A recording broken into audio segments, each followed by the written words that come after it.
जरा खुशी नहीं है मुझे इस रिश्ते की। बस समझो मजबूरी का सौदा है। कैसी मजबूरी? अब घर के हालात तो तुम्हारे सामने ही हैं। इन हालात में किसी अच्छे घर की लड़की का रिश्ता मिलने से तो रहा, ऊपर से साथ भी नौकरी छोड़कर बैठ गया है। सुहेल की मामूली तनख्वाह में गुजर बसर हो रही है। प्राइवेट नौकरियां हैं, उनका कोई पता भी नहीं, आज है कल नहीं। और वो जो लड़की है शानजे, उसकी लाखों में तनख्वाह है, सुहेल से ऊंचे ओहदे पर काम करती है।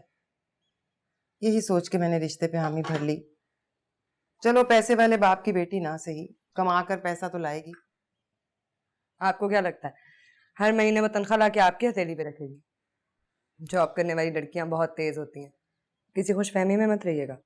अरे भाई ना दे मुझे पैसे, अपने मियाँ के हाथ पे तो रखेगी ना, उसका तो हाथ बटाएगी।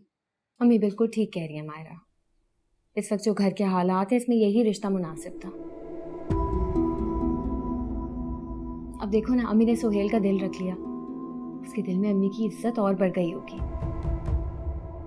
हमेशा अम्मी के एहसान तले दबा रहेगा। और वो लड़की भी मिडिल क्लास फैमिली की है, ज्यादा चूंचा नहीं करेगी, दब के रहेगी।